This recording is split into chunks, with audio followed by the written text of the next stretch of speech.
Buenos días, bienvenidos a este tiempo devocional, Tu Palabra para encontrar el camino. Hoy es 1 de octubre del 2024 y vamos a continuar con la lectura de la Biblia en un año, con el libro de Isaías, capítulos 47 y 48, y la carta de San Pablo a los Efesios, capítulo 3.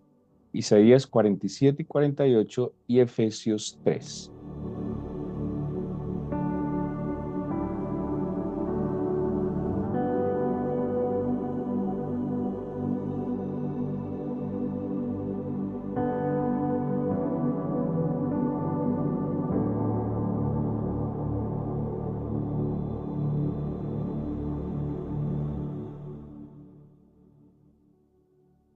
En la lectura que estamos haciendo este año, como lo hemos indicado cada mes, cada inicio de mes, estamos leyendo y estudiando la Biblia, entendiendo, como dice el pasaje de Apocalipsis 22, 1 al 2, que el Señor nos daría cada mes del árbol de la vida un fruto.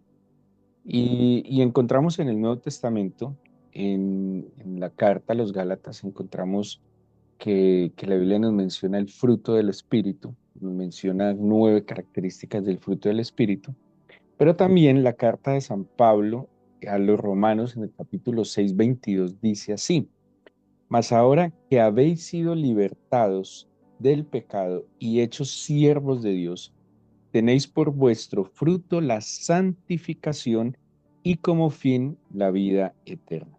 ¿Qué nos está diciendo aquí San Pablo? Pues evidentemente o expresamente nos está diciendo que como consecuencia de la libertad del pecado, que hemos sido liberados de la potestad de las tinieblas, hay un fruto que el Señor nos ha concedido y es la santificación, ¿sí? Y bueno, y como fin la vida eterna. Entonces hay un fruto, una evidencia también, además del amor, del gozo, la paz, de la paciencia, de la benignidad, de la bondad, de la fe, de la mansedumbre, de la templanza que nos menciona la carta a los Gálatas, pues aquí Pablo nos está diciendo a través de esta carta a los romanos que también hay otro fruto y es el fruto de la santificación. O sea, hay una evidencia de la libertad que el Señor ha traído a nuestra vida, una evidencia del Espíritu del Señor que se ha posado sobre nosotros y es precisamente la santificación o la santidad. Y quiero hablarles hoy un poco de esto. Es un tema pues, que en muchos escenarios pues, no es muy popular. Es un tema que implica, obviamente, pues es una demanda del Señor, es una demanda del Señor, pero también es un privilegio que el Señor nos ha concedido. Al fin y al cabo es un fruto. Hay 3 palabras, dos del Nuevo Testamento, una del Antiguo Testamento, que se utilizan para la expresión lo que tiene que ver con santo. En el Antiguo Testamento, kadosh es una palabra que los que hayan tenido contacto con la Biblia, el Antiguo Testamento, les puede sonar común, kadosh. De hecho, pues se utiliza también cuando se refiere a todo lo que tiene que ver con el Espíritu del Señor. Kadosh, esta palabra quiere decir cosa santa, ¿sí? Cosa santa. En el Nuevo Testamento hay 2 palabras, una es agios, agiosine, también en sus desinencias verbales, y quiere decir separado, elegido, apartado, ¿sí? Hay una mezquita muy famosa que tiene, es más o menos del siglo V, que fue en un momento iglesia, mezquita, en otro momento fue museo, dependiendo pues quien tenía conquistada esta ciudad. Estoy hablando de la ciudad de Estambul, y en la ciudad de Estambul era un museo, ahora lo volvieron a convertir en mezquita. Hay un monumento muy importante llamado Hagia Sofía, y Hagia Sofía es Santa Sofía. Viene esta palabra agios, que es entonces santo, separado, elegido, apartado. Estas palabras son muy importantes para describir este fruto de la santidad, de la santificación. Apartado, separado, elegido. Y hay otra palabra, ocios, con H, así se translitera, que se refiere a la naturaleza piadosa, a la buena conducta. Entonces ya no solo algo que es apartado para un propósito, sino que además tiene un comportamiento que demuestra esa condición de haber sido separado y apartado. Pero, ¿por qué la santidad o el tema de la santidad a veces se convierte como en un tema un poco complejo de tratar? Porque seguramente se ha tergiversado la expresión santo. A veces se ha asociado la palabra santidad a mojigatería, se ha asociado de pronto a una vida, no sé, como llena de amargura, de juicio, de prevención. Y la santidad, pues tenemos que ver lo que es un fruto.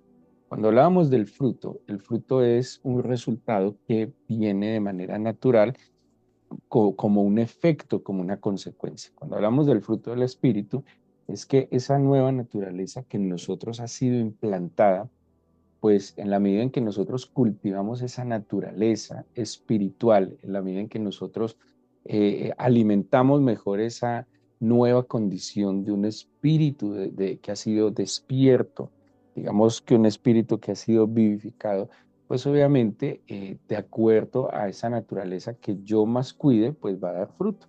Eh, el cristiano no tiene que fingir amar, el cristiano no tiene que fingir perdonar, no tiene que fingir el gozo, no tiene que fingir la paz.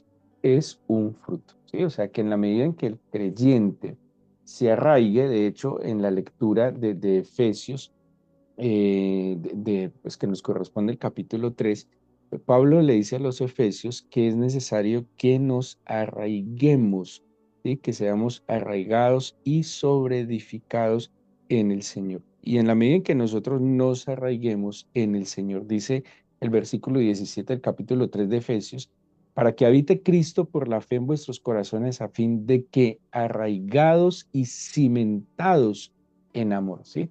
En ese arraigo, en esa fundamentación en Cristo, pues nosotros vamos a poder fructificar, ¿sí? Y de nuevo, ese fruto surge de manera natural.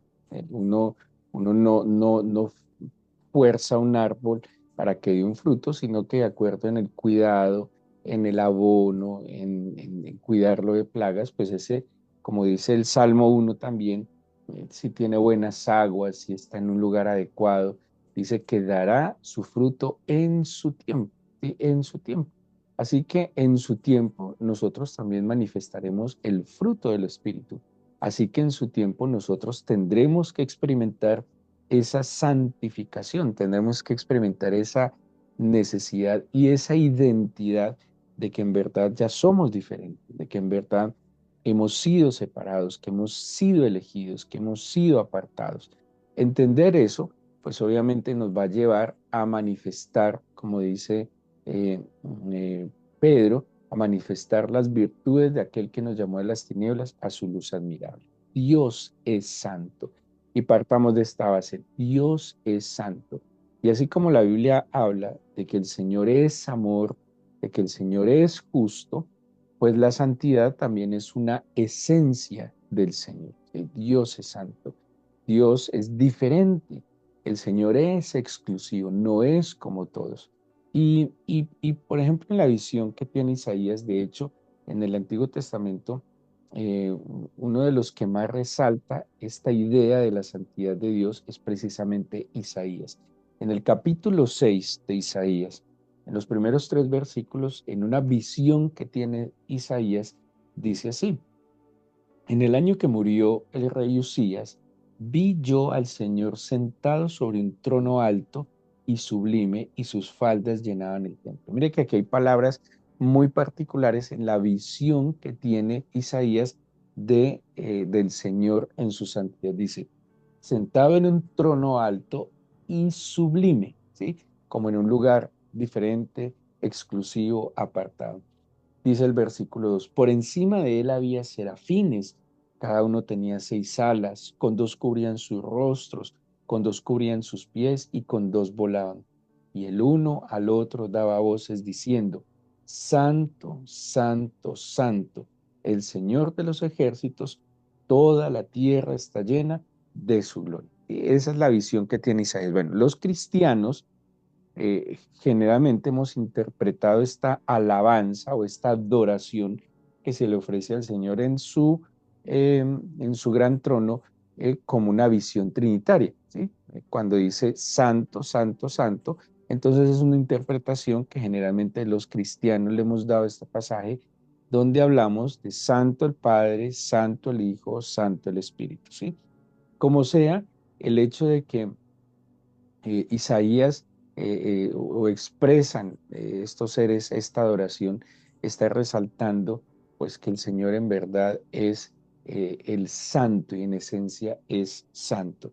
Y hay otro pasaje en Isaías muy importante que está en el capítulo 57, Isaías 57, en el versículo 15, dice así.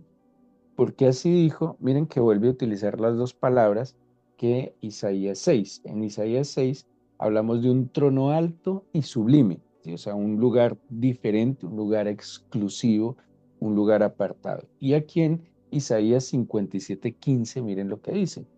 Porque así dijo el alto y sublime. O sea, la santidad ya no está entonces, digámoslo así, asociada a un lugar alto y sublime, sino que él mismo es el alto y sublime. Dice, así dijo el alto y sublime, el que habita la eternidad y cuyo nombre es el santo.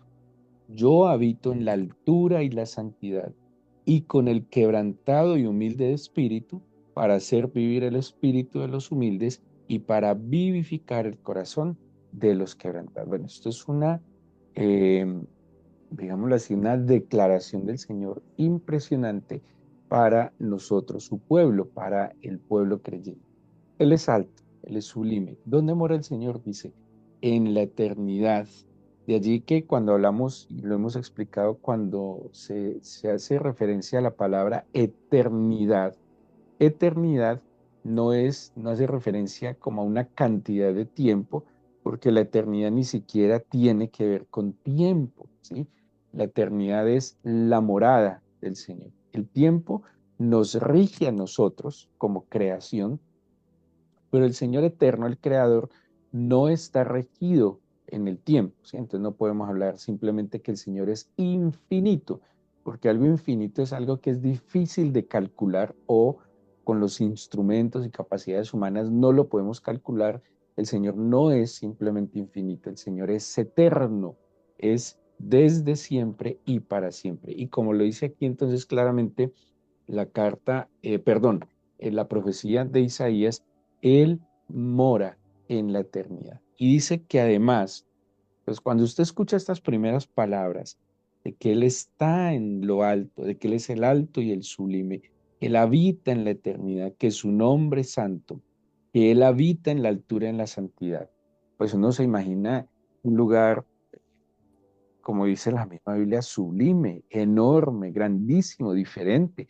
Y ojo, tal vez inaccesible, ¿sí? Un lugar al cual nosotros ni nadie podría acceder. Pero ¿qué está diciendo el Señor en este versículo? Pero que el gran Señor, el Todopoderoso, el que es santo, el que está en lo alto y sublime, el que es alto y sublime, también mora con quién? Con el quebrantado y humilde de espíritu, ¿sí? O sea que aquel que le reconoce, aquel que se encuentra personalmente con el Señor a través de su Hijo Jesucristo, aquel que, como dice Isaías también, el que tiembla ante su palabra, el que se humilla ante su majestad, el que reconoce su poder y autoridad, dice que el Señor nos da la oportunidad de ser habitados por Él. ¿Cómo? A través de su Santo Espíritu, ¿sí?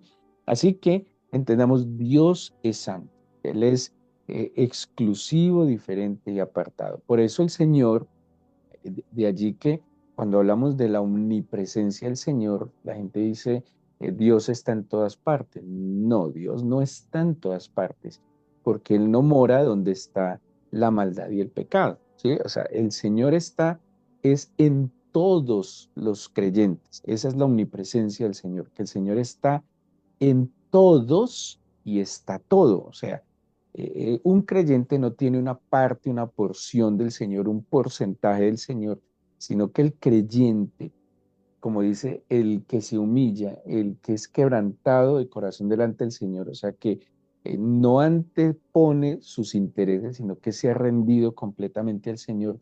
Dice que el Señor mora en él, ¿sí? Habita en él. Ahora, ¿dónde está entonces la omnipresencia del Señor? El Señor en ese creyente está todo. Todos los atributos del Señor pueden estar en ese creyente. Porque ahora, yo soy, ya lo vamos a ver, quien aparta, o sea, si yo entiendo que yo soy santo, entiendo que también hay lugares que yo aparto para el Señor. Y el Señor, sin duda alguna, viene a cubrir esos lugares a causa de que yo he hecho el acto de apartarlo para Él. Pero no podemos decir que el Señor está en medio, no sé, de un lugar donde hay drogas, desórdenes sexuales, violencia, corrupción. Ahí no está el Señor, esa no es la habitación del Señor. La habitación del Señor es aquel que se quebranta y se humilla delante de Él. Pero también la Biblia nos enseña que hay un lugar para Dios. En el Nuevo Testamento claramente Pablo dice que el lugar importante, eh, digámoslo así, el lugar diferente para el Señor tiene que ser nuestra vida. Pablo dice, le dice a los corintios, mas vosotros sois templo del Espíritu Santo, el cual está en vosotros. Tu cuerpo es templo del Espíritu Santo. O sea, el Señor viene a morar a nosotros en el creyente. Ahora, a través de la historia, desde la antigüedad, se han apartado lugares para el Señor. Cuando el Señor en Éxodo habían salido de Egipto, y, y el Señor en Éxodo, después de que ellos salen, pues son liberados aquella noche de la Pascua, el Señor le pide a Moisés, bueno, van a recibir las tablas de la ley en el monte Sinaí. Y después, y estando en el desierto, el Señor le pide eh, a, a, a, a Moisés en el capítulo 5 de Éxodo, le dice así: harán un santuario para mí y habitaré en medio de ellos, conforme a todo lo que yo te muestre, el diseño del tabernáculo y el diseño de todos sus utensilios, así lo haréis. En la antigüedad, el Señor moraba en medio de su pueblo a través en este caso, del tabernáculo y posteriormente del templo. Viene la palabra entonces santuario, ¿sí? Santuario. Santuario es el lugar de santidad. En hebreo, mikdash. Ahí está de nuevo la palabra kadosh, ¿sí? Kadosh. Y mikdash es el lugar de santidad, el santuario. Dice, harás un lugar a través del cual yo moraré en medio de ustedes. En el Antiguo Testamento, el Señor no moraba en el creyente porque no se había manifestado el Espíritu del Señor. La gran promesa del Padre era el Espíritu Santo que vendría a morar en el creyente para hacerlo un templo sagrado al Señor. Así que en la antigüedad se hace a través del tabernáculo. El tabernáculo tenía pues un diseño y unas características muy importantes, que eso en los seminarios bíblicos lo explicamos con detalle, y este lugar se convertiría entonces en el medio a través del cual el Señor moraba en medio de su pueblo, ¿sí? Y lo hacía ser diferente. En el Antiguo Testamento, ese santuario también tiene que ver con el monte, con el templo y con Jerusalén, ¿sí? Por ejemplo, se habla de Jerusalén como la ciudad santa, se habla del templo como el lugar santo, el santuario. De hecho, el templo tenía dos lugares principales, igual que el tabernáculo, que era el lugar santo y el otro lugar se llamaba el santo de los santos, o sea, el lugar más santo. Tenía un lugar santo y un lugar más santo, el más santo de todos. Y ese santo de los santos, ¿cómo se diría? O el lugar santísimo, como lo menciona la Reina Valera, era el lugar donde estaba la presencia del Señor a través del arca del pacto. Ahora, también se habla del monte santo, ¿sí? Y todos estos lugares era porque eran apartados para el Señor. Entonces esto implicaba que en esos lugares no se podía hacer cualquier cosa. Si eran santos, eran para el Señor. Entonces, por ejemplo, en el tabernáculo no podían hacer, ¿qué digo yo? una celebración del cumpleaños de Moisés, no, era un lugar santo para la adoración. En el Monte Santo no podían tener en las laderas, por decir alguna crianza de ganado, no, porque era un lugar apartado para el Señor, ¿sí? Uso exclusivo del Señor, para la adoración, para el encuentro del Señor con su pueblo. Hoy en día también hay lugares apartados y eso pues a veces se vuelve hasta un tema de discusión teológica si ciertos lugares de culto deben ser utilizados para otras cosas, ¿sí? Y pues la Biblia nos enseña lo que es en verdad algo diferente y apartado. Pero también, además de que Dios es santo, de que hay un lugar para Dios, pues hay una vida para Dios y eso es lo más importante. Porque como les dije en el Nuevo Testamento, al dar el Señor el Espíritu Santo a la iglesia, pues le está dando un lugar muy especial y es que el mismo creyente es ese lugar para Dios, ese lugar de adoración, una vida para el Señor. En el Antiguo Testamento tenemos al sacerdote y cuando vemos todo el sistema sacerdotal, el Señor le indica a Moisés incluso una vestidura que lo distingue, ¿sí? Como apartado, exclusivo, elegido y separado para Dios, como diferente. Había una vestidura que lo diferenciaba. En el Nuevo Testamento el Señor también nos habla de una vestidura. En Colosenses 3:12 dice, vestidos pues como escogidos de Dios, santos y amados, ¿sí? Así como en el Antiguo Testamento el sacerdote tenía una vestidura que lo distinguía como apartado para el Señor, la Biblia en el Nuevo Testamento también nos demanda una vestidura como santos y amados, dice así Pablo a los colosenses, y nos dice de entrañable misericordia, ¿sí? Y empieza a darnos unos atributos, perdón, que deben ser el vestido del creyente.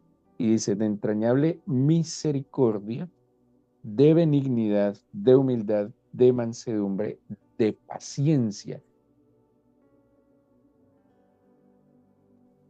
Esta vestidura es la que nos debe distinguir como santos y amados, ¿sí? El creyente, el cristiano se tiene que distinguir al entender que es santo, no puede hablar de la misma manera, no puede actuar de la misma manera, pero de nuevo, esto surge de una vida de comunión con el Señor. No reaccionamos de la misma manera, no tratamos a nuestros semejantes como la mayoría de la gente.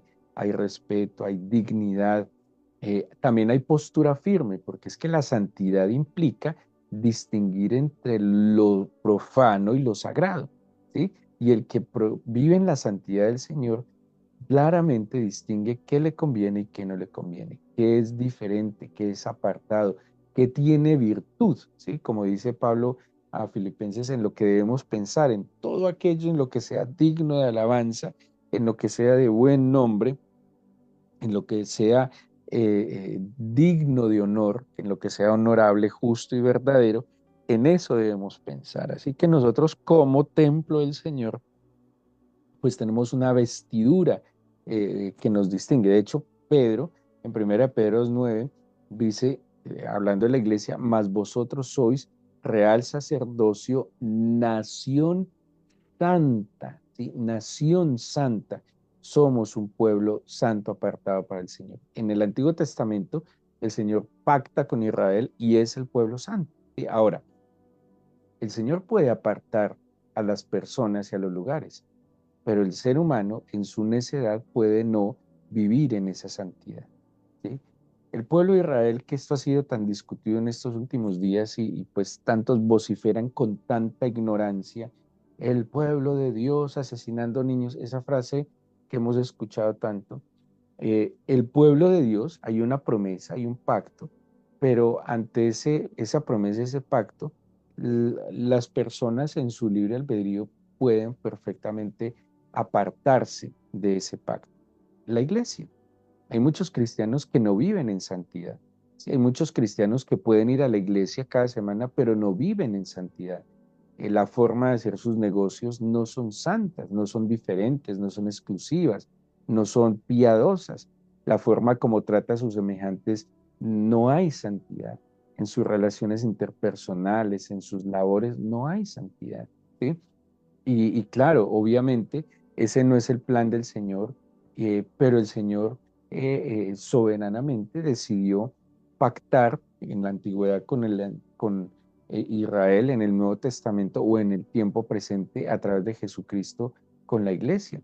Y el Señor nos invita a que vivamos una vida diferente, exclusiva, y pues cada uno toma una decisión, ¿sí? Pero eso no invalida las promesas, el pacto, el amor eterno que el Señor tiene para nosotros. Es un llamado. La palabra del Señor nos exhorta a que vivamos apartados para el Señor. Pero de nuevo, no como obligándonos a ajustarnos a unos códigos éticos y morales en la letra muerta, porque de nada sirve. Usted dice, desde ahora voy a cumplir todos los, como en el judaísmo, los 613 mitzvot, que son como las normas, las leyes, los mandamientos. 613, ustedes se imaginan que se tienen que lavar las manos así o así, que caminen de esta manera, que no coman de esta manera, una cantidad de vainas que no tienen sentido si el corazón no está completamente rendido al Señor en santidad, porque la santidad también está en cómo cuido cada uno de mis pensamientos, cómo mido mis palabras, cómo tomo yo las cosas, cómo actúo, cómo reacciono. Y la única manera de reaccionar en santidad es cuando yo voy cada día al secreto en el Señor. El Señor sabe que somos polvo.